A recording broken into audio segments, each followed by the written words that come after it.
Հայաստան-Թուրքիա կարգավորման գործընթացում առաջընթացը ոչ միայն չի վնասի, այլև կօգնի Հայաստան-Ադրբեջան հարաբերություններին։ Ազգային ժողովում լրագրողների հետ ճեպազրույցում նշել է խորհրդարանի փոխնախագահ Ռուբեն Ռուբինյանը, անդրադառնալով դիտարկմանը, որ Թուրքիան շարունակում է Հայաստան-Թուրքիա կարգավորման գործընթացը կապել Երևանի ու Բաքվի միջև ընթացող գործընթացի հետ։ Հայաստան-Թուրքիա հարաբերությունների կարգավորման գործընթացը եւ Հայաստան-Ադրբեջան գործընթացը տարբեր գործընթացներ են, բայց բնականաբար քանի որ նույն տարածաշրջանում են, կարող են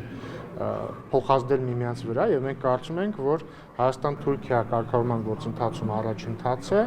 ոչ միայն չի վնասի Հայաստան-Ադրբեջան գործընթացին, այլ նաեւ կօգնի եւ նոր ազդակ կտա։ Ըստ Ռուբինյանի չի կարելի չնկատել, որ Հայաստան-Ադրբեջան գործընթացում ահռելի առաջընթաց կա։ Օգոստոսի 8-ի հռչակագիրը խաղաղության վերաբերյալ երկաթգծի առնվազն մասնակի ապաշրջափակումը եւ այսպես շարունակ։ Ընդհանուր առմամբ կարծում եմ գործընթացները բոլորը դրական ուղղությամբ են գնում եւ որոշ արդյունքներ արդեն տեսնում ենք եւ որոշ արդյունքներ կտեսնենք։ Անդրադառնալով հարցին, հնարավոր է փետրվարի 1-ից բացվի Հայաստան-Թուրքիա սահմանը երրորդ երկրների եւ դիվանագիտական անձնագրեր կրող անձանց համար, Ռուբինյանը հիշեցրել է, որ այդ մասով պայմանավորվածություն կա դեռևս 2022 թվականից։ Ինչ վերաբերում է հետագա զարգացումներին, թույլ տվեք հիմա բան չասեմ, երբ որ ժամանակը գա,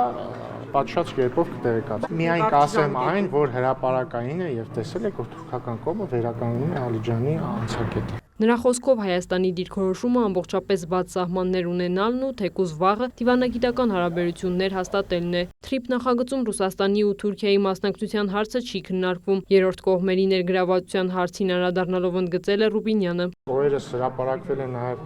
փաստաթուղթը, թե ինչ սկզբունքներով է ստեղծվելու թրիփ ընկերությունը եւ հիշեցնեմ, թրիփ ընկերությունը հայ-ամերիկյան ընկերություն է, ոչ հայ-ամերիկա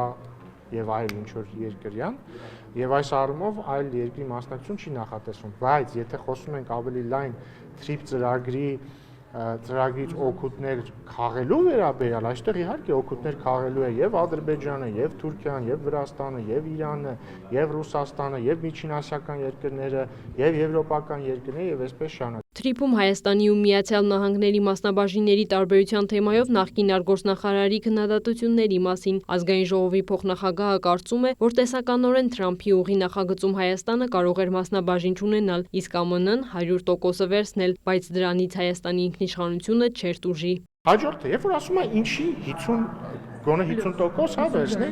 բայց իրանք երբ որ գույք պարտքի դիմաց մեր ռազմավարական օբյեկտները հանձնում էին այլ պետության, ինչ են 100%-ը հանձնել։ Պարոն Օսկանյանի օրոք մեր Հայաստանում ռազմավարական օբյեկտների մի մեծ մաս հանձնվել է այլ պետության 100%-ով, թող հեքիաթներ չպատնեն։ Ռուբինյանը վստահեցրել է միևնույն է Թրամփի ուղու հարկերը Հայաստանում են վճարվելու, հետևաբար տոկոսը կապ չունի։ Ընդգծել է Թրիփում Հայաստանը ունի վետոյի իրավունք եւ ոչ մի հարց չի կարող լուծվել առանց Հայաստանի համաձայնության։ Հարց է հնչել նաեւ գործարար Սամվել Կարապետյանի եղբորորդու հայտարարությունների մասին, թե իրենց վարչապետը 1 դրամ է ստանալու աշխատավարձ։ Ռուբինյանը հիշեցրել է Սամվել Կարապետյանի հարազատ եղբայրը եղել է ՀՀԿ-ական, ղեկավարել Սերժ Սարգսյանի աշխատակազմը։ Ազգային ժողովի փոխնախագահը հարց է բարձրացրել, արդյոք իրենց վարչապետը 1 դրամ աշխատավարձ է ստացել։ Տիգրան Սարգսյան, Հովիկ Աբրահամյան,